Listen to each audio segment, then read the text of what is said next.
Bem-vindos aqui a esta edição do Chiado Melómano. Vamos falar, obviamente, de música e de como é que se passou, do que é que se passou em termos de cultura musical aqui no Chiado. E o Chiado não foi por acaso que escolhemos, porque alguém dizia em tempos, não sei quem, que Portugal era Lisboa e Lisboa era o Chiado. E o Chiado era, claro, cultura, era conhecimento. Estamos aqui ao pé da Sociedade Nacional de Belas Artes, era conhecimento, era artes e era muito música. Talvez por força dos teatros que aqui se instalaram a partir do século XVIII, com o São Carlos, depois mais fortemente no século XIX, havia muita música e, portanto, fixou-se aqui toda uma fileira ligada à música. As casas de edição de partituras, depois as lojas de discos, já em meados do século XX, há toda uma fileira ligada aqui. E, claro, as casas de espetáculos e os clubes noturnos. Portanto, nós neste passeio convidamos-vos a vir connosco descobrir o que de mais importante se passou aqui no Chiado em termos de arte musical. É claro que faremos uma viagem muito breve, pouco tempo em cada espaço, porque são muitos espaços ainda, só é mais de uma dezena e, portanto, não podemos ser muito alongados. Mas vamos dar-vos um panorama razoável e com algumas histórias e algumas curiosidades pelo meio. Venham daí e espero que gostem. Bom, iniciamos o nosso percurso aqui no Teatro da Trindade, que é um teatro com muita história na história da música e sobretudo aqui no Chiado. Ele era um teatro popular, virado para as apresentações para o grande público, não era tão elitista como eram, por exemplo, o São Carlos e o São Luís. Ele abre em 1867 e as primeiras peças que aqui se vão apresentar são curiosamente musicais, as operetas e as zarzuelas. Bem, é claro que é uma história muito longa. Nós não temos tempo aqui para fazer toda a história da música que aqui se fez, mas vamos dar um salto até aos anos 20. Em 1921 o teatro é vendido à Companhia dos Telefones, a Anglo-Portuguese Telephone, que se predispõe a instalar aqui a sua sede. A parte onde era apresentada a música, o Salão Trindade, transforma-se de facto na sede da companhia e o resto fica assim num limbo, até que em 1924, um empresário de teatro brasileiro, José Loureiro, adquire o Teatro da Trindade à Companhia dos Telefones e o relança como casa de espetáculos que sempre tinha sido. Bem, nos anos 20 vai haver aqui jazz, vão apresentar-se aqui as primeiras orquestras de jazz americanas, uma delas em 27, os Robinson Syncopators, vindos de Chicago, uma banda de negros, portanto era a primeira vez que aqui em Lisboa se apresentava.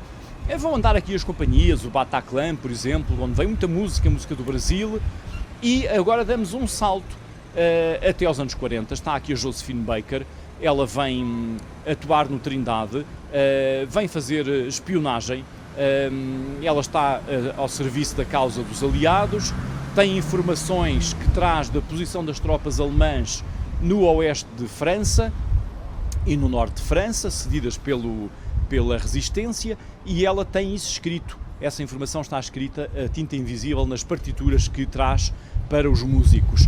E depois fazia chegar numa livraria aqui perto, mesmo em frente ao Trindade, a Barateira, pensa-se que era aí que ela fazia chegar essa informação aos representantes dos serviços secretos ingleses em Portugal.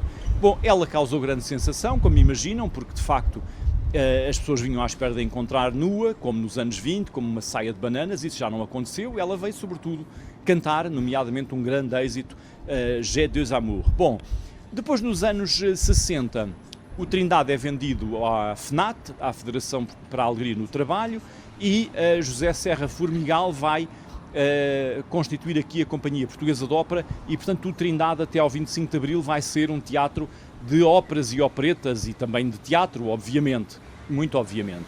Bom, vêm os anos 70, vêm os anos 80 e esta sala vai acolher espetáculos de grandes músicos. Eu estou-me a lembrar, por exemplo, estou a lembrar-me aqui nos anos 80, creio que em 82, do grande homem do tango novo, Astor Piazzolla, também muito jazz, muita música portuguesa e até à atualidade hoje temos aqui em cartaz o musical Chicago, que eu já vi e que vos recomendo virem ver até novembro. Portanto, é um teatro que mantém a sua longa tradição na música.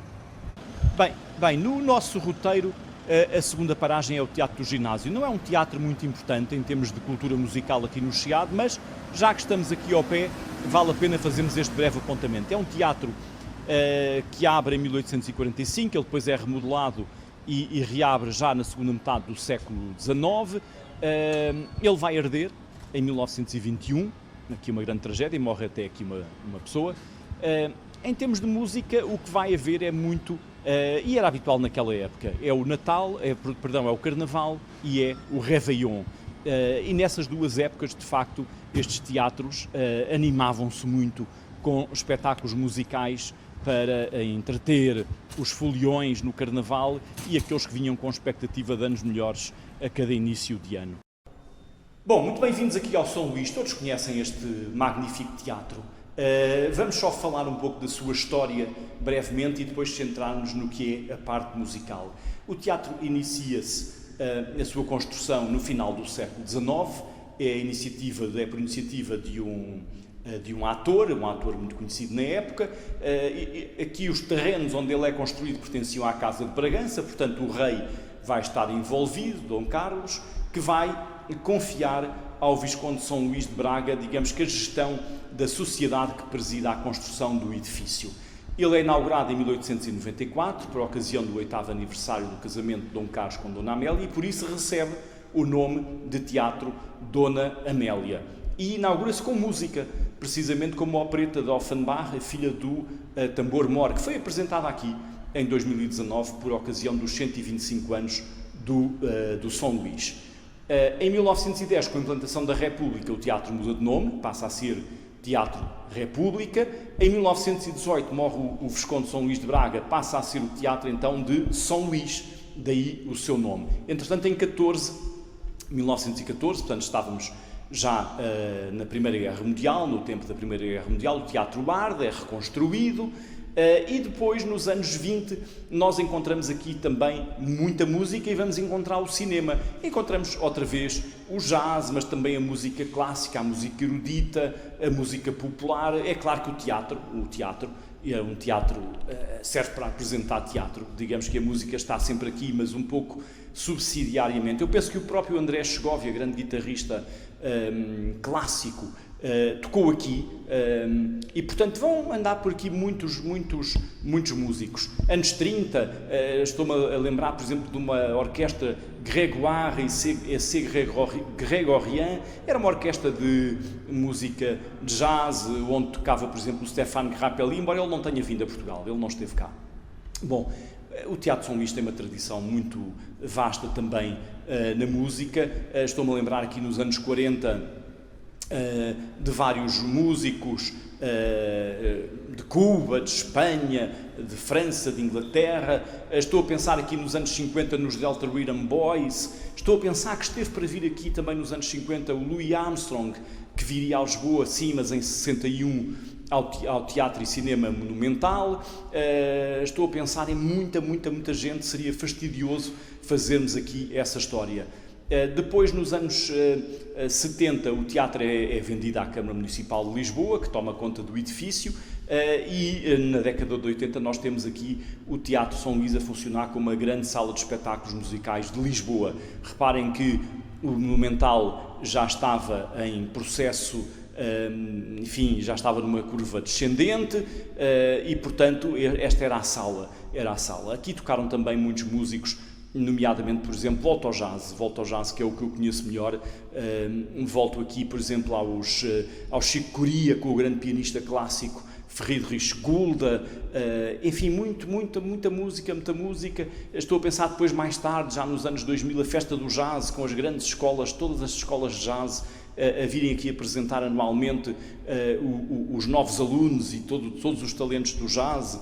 Mas estou a pensar também nos grandes músicos portugueses que por aqui passaram nos anos 80, 90 e que aqui gravaram e que aqui tocaram. São todos, praticamente todos. Estou a pensar no João Vilaré, aqui nos anos 50, a declamar poesia e a gravar. Há discos editados e exorto-vos a procurarem, porque de facto o João Vilaré era não só um ator notável, um declamador notável, mas também tinha um irmão que era pianista, o Carlos Vilaré, que imagine-se até foi pioneiro a tocar jazz em Portugal.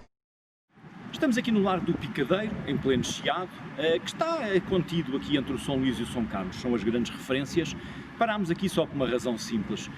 Funcionou aqui no início do século XX, até à Primeira Guerra Mundial, a funcionar aqui 2 clubes noturnos, os chamados night clubs. A Júlia Leitão de Barros tem um livro muito interessante, foi a pioneira a estudar este tema, tem um livro interessante sobre a matéria. Bem, funcionaram aqui 2 clubes noturnos, o Clube dos Patos e o Majestic. O Clube dos Patos perdeu-se-lhe o rastro, o Majestic muda-se, em 1917 muda-se para a Rua das Portas de Santo Antão. Porquê é que eu falo nestes 2 clubes? Porque eles foram... os clubes noturnos em geral foram centros muito importantes da boémia lisboeta e da vida musical, por onde passaram muitas orquestras, muitas bandas, todo o tipo de música brasileira, jazz, tangos, enfim, um bocadinho todas as novidades musicais que andavam pela Europa do início do século XX. Nós não sabemos muito sobre o Clube dos Patos, não sabemos praticamente nada sobre o Majestic enquanto se situava aqui, no Largo do Picadeiro, mas sabemos que ambos tinham música ao vivo. Ora bem, viemos aqui a revisitar o Nina, que é um nightclub que provavelmente muitos de vós conheceram e frequentaram. Ele não fechou assim há muito tempo, creio que há 10 anos, sensivelmente. Ele foi inaugurado em 1941 por um senhor alemão, o Sr. Wolf, que foi também depois o fundador do Palm Beach, uma boate na Praia da Conceição, em Cascais, do restaurante Vela Azul, do Mónaco, portanto um homem com uma grande tradição aqui na noite lisboeta. O Nina foi uma sala de espetáculos, onde se fazia ao início música de muita qualidade, mas que com o tempo foi perdendo isso. Ele ali nos anos 50, sobretudo nos anos 60, já é muito um nightclub, música espanhola, não muito nível, e depois a partir de, creio, dos anos 80, 90, transforma-se numa casa de espetáculos transexuais, travestis, etc. E, portanto, descaracterizou-se. Mas a verdade é que eu, quando penso no Nina, penso pelo menos em 2 eventos.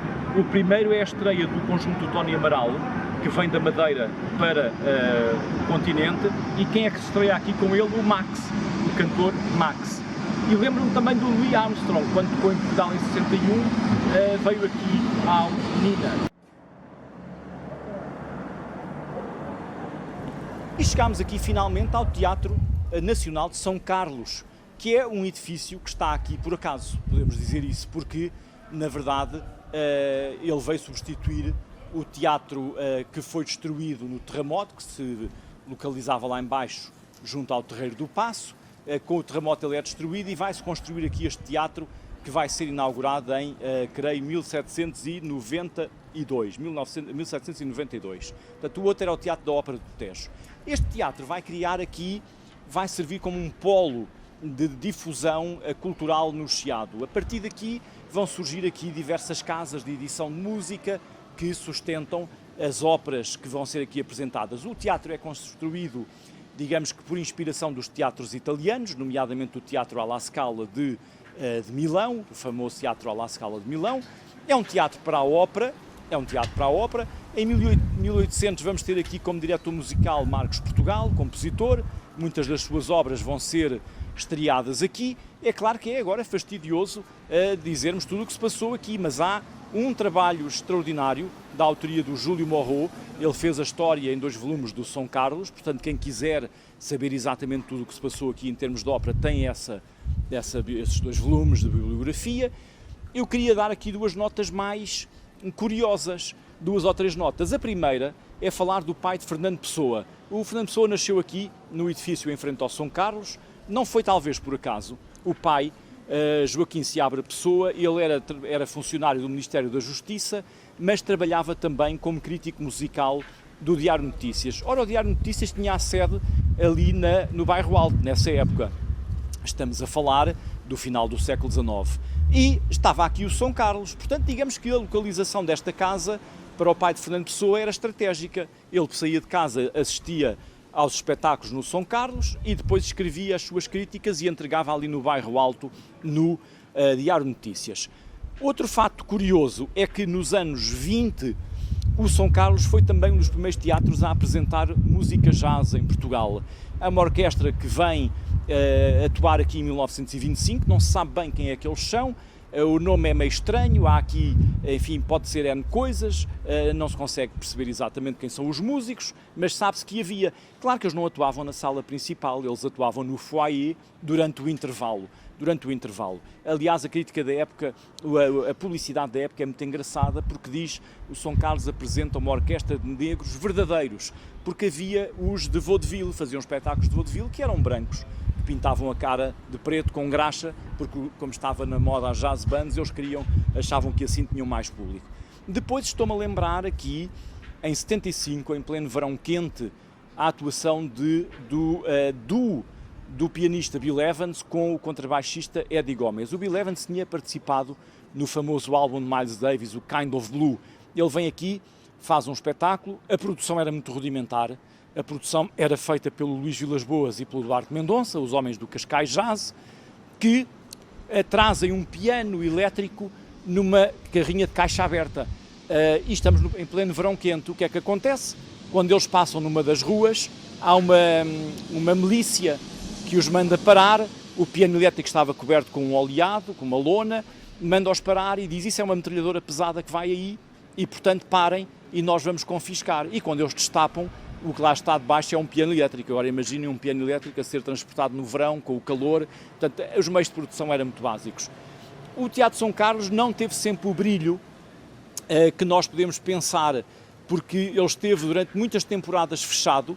Esta galeria aqui embaixo, este átrio de entrada, estava fechado em certa altura do São Carlos, nos anos 20, era uma marquise, a marquise no bom sentido, era, digamos que, fechado com uma estrutura de metal e de vidro. Ele esteve muitas vezes fechado também, e depois foi reaberto, e depois fechou, e depois foi reaberto. Portanto, é um teatro com muitos altos e baixos, mas que tem pergaminhos na história da música, sobretudo da ópera, em Portugal. Viemos aqui a um lugar insuspeito para falar de música, insuspeito para muitos, outros se calhar ainda têm memórias da importância do Tágide como boate e restaurante. A Tágide abriu em 1950, exatamente em 1950, no ano de 1950. O proprietário, já falámos dele ali a propósito do Nina, era o Sr. Wolff, que tinha vários espaços aqui em Lisboa de diversão noturna. Ele queria um pouco quebrar a hegemonia de diversão noturna que pertencia ao eixo do Casino Estoril. Porque o Casino Estoril tinha o casino, mas também tinha aqui o Hotel Embaixador, onde funcionava o Terraço das Estrelas, e portanto eles faziam uma programação combinada. E o Sr. Wolff fazia também uma programação combinada aqui entre o Tágide e o Palm Beach em Cascais. Bem, nos anos 50 e 60, quem estivesse aqui em Lisboa sabia que, em termos de uma boate de bom nível, de qualidade, para uma certa elite, era a Tágide, boate e restaurante. Nós hoje em dia estamos aqui no Largo das Belas Artes, passamos aqui, vemos um restaurante, mas aqui atuaram alguns dos nomes maiores da música, sobretudo francesa. Eu vou ler-vos aqui alguns nomes, não sei todos de cor, que passaram por aqui nas décadas de 50 e 60. Estou a pensar no Charles Aznavour, Gilbert Bécaud, o Jorge Ulmer, também o Claude Bolling com a Simone Alma, a Lola Flores, de Espanha, os portugueses, praticamente todos, Simone de Oliveira, Madalena Iglesias, a própria Amália Rodrigues. Portanto, estão a ver que esta casa foi uma casa muito importante. Em 73 ele foi convertido em restaurante e em 81 foi o primeiro restaurante de Lisboa a ter uma estrela Michelin. Continua a funcionar, mas quando foi da reconversão em 73 ele perdeu completamente a função de boate e ficou exclusivamente restaurante, o que não apaga esta história muito rica que ele teve nos anos 50, 60 e ainda um bocadinho nos anos 70. Bom, estamos aqui em frente ao edifício da Rádio Renascença, que hoje já cá não está, onde houve muita história ligada à música, como é óbvio, porque a rádio foi sempre um meio privilegiado de divulgação da cultura musical, da arte musical. A Rádio Renascença começa, como sabem, no final dos anos 30, é uma iniciativa da Igreja Católica Portuguesa, e vai haver aqui alguns momentos interessantes. Claro que muitos programas fundamentais, os próprios 5 minutos de jazz do Zé Eduardo começam aqui, mas eu queria contar-vos duas histórias. A primeira em 1900 48, quando há aqui uma jam session, está cá um saxofonista. Uma jam session é um concerto informal. Músicos que não se conhecem juntam-se para tocar pela primeira vez sem ensaios. Está cá um saxofonista norte-americano, que é o George Johnson, um homem importante, relativamente importante na história do jazz, e vem aqui fazer uma jam session à Rádio Renascença com músicos portugueses que já tocavam jazz nessa época. Depois, em 1970, há aqui uma nova jam session também interessante. Está cá um grupo norte-americano de referência no jazz, veio atuar à Gulbenkian, chamado Modern Jazz Quartet, fazia uma mistura, uma fusão do jazz com a música clássica, aquilo que se chama a terceira via. Bem, o vibrafonista estava disponível e, portanto, houve uma série de pessoas que se congregaram para fazer aqui uma jam session. Estava cá o Gilberto Gil e, portanto, reuniram-se aqui todos por iniciativa do José Duarte e também com a participação do Manuel Jorge Veloso, que nessa época já era conhecido pelos programas de jazz que fazia na RTP. E, portanto, eles juntaram-se aqui a tocar ao vivo. Isso foi gravado, foi transmitido pela Renascença, e são só dois apontamentos para vos mostrar como a música esteve aqui muito presente nestes edifícios. Este edifício, curiosamente, antes de ser a sede da Renascença e os estúdios da Renascença, foi um grande armazém, chamados Armazéns Alcobaia, com esta curiosidade, é que era daqui que saíam os móveis para os decors daqueles grandes filmes portugueses dos anos 30 e 40. Portanto, estão a ver que nós aqui no Chiado estamos sempre a esbarrar com a história e nada é estanque, porque tudo já foi muita coisa. Não nos enganamos. De facto, isto é uma garagem hoje em dia, mas se estivéssemos aqui há 100 e qualquer coisa anos, concretamente em 1903, nós estaríamos à porta de uma loja de instrumentos musicais e de edição de partituras chamada Salão Mozart. Foi uma loja importante que se manteve aqui durante ainda bastantes anos e que vai depois ter uma ramificação nos anos 20, já vos vou mostrar onde. O Salão Mozart, enfim, perdeu-se depois nos tempos, não sei exatamente quando é que acabou, mas foi uma das muitas lojas ligadas à música que houve aqui no Chiado e já vamos visitar mais algumas. Eu penso que o polo federador destas lojas todas foi o São Carlos e foram depois os outros teatros que foram aparecendo, o São Luís, o Ginásio, o Trindade, porque como eram também centros de música, motivaram que aparecessem aqui nas imediações uma série de lojas. Há, aliás, uma investigação de um autor português que faz um levantamento das lojas de edição de partituras que houve aqui no Chiado entre 1850 e 1900.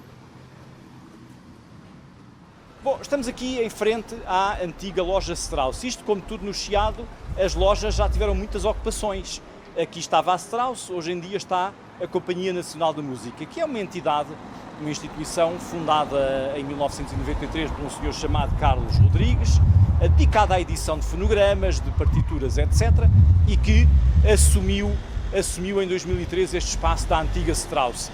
A Strauss era a detentora, tinha comprado a antiga Casa Sassetti e, portanto, hoje em dia todo esse espólio, todo esse acervo está aqui na Companhia Nacional da Música. É uma das últimas discotecas, casas de discos do Chiado, enfim, das que têm história, há outras mais modernas, mas das que têm história, esta é a última. Estamos aqui onde funcionou, a partir de 1824, uma das casas mais emblemáticas ligadas ao comércio, de todas as atividades ligadas à música. Em 1824 abriu aqui o Salão Neupars. O Sr. Neupars, Erdmann Neupars, era um cidadão de origem alemã, era músico. Aliás, aqui uma história comum a todas estas casas de edição de partituras e de comércio de instrumentos que se instalam no Chiado a partir de meados do século XIX é que os fundadores tinham sido músicos. Este Sr. Neupars, ele pensa-se até que terá sido o primeiro homem a tocar saxofone em Portugal. Este Salão Neupars vai ser muito importante.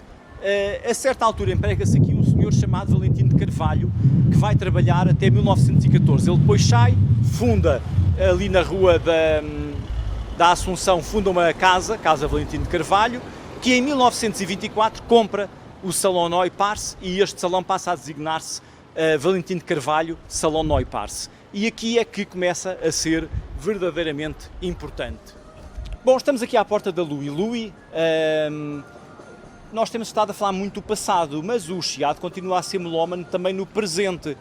É claro que as grandes lojas de discos desapareceram, aqui o incêndio do Chiado foi fatal para as lojas de discos, mas ultimamente, e quando eu digo ultimamente, digo nesta década dos anos 2010, têm voltado algumas lojas de discos. Já não é exatamente o mesmo que era no passado, são sobretudo casas dedicadas à venda de discos usados e que aparecem aqui um bocadinho na esteira do fenómeno do vinil, do revivalismo do vinil. Uma delas é esta Louis Louis, que é uma casa do Porto, abre no Porto em 2003, salvo erro, e que depois tem delegações em Braga e em Lisboa. Eles começaram a mostrar ali ao pé do Teatro da Trindade, na Rua Nova da Trindade, mas vieram para aqui também há coisa de 2, 3, 4, 5 anos, não sei exatamente, e portanto é uma das várias casas que vende discos usados aqui no Chiado.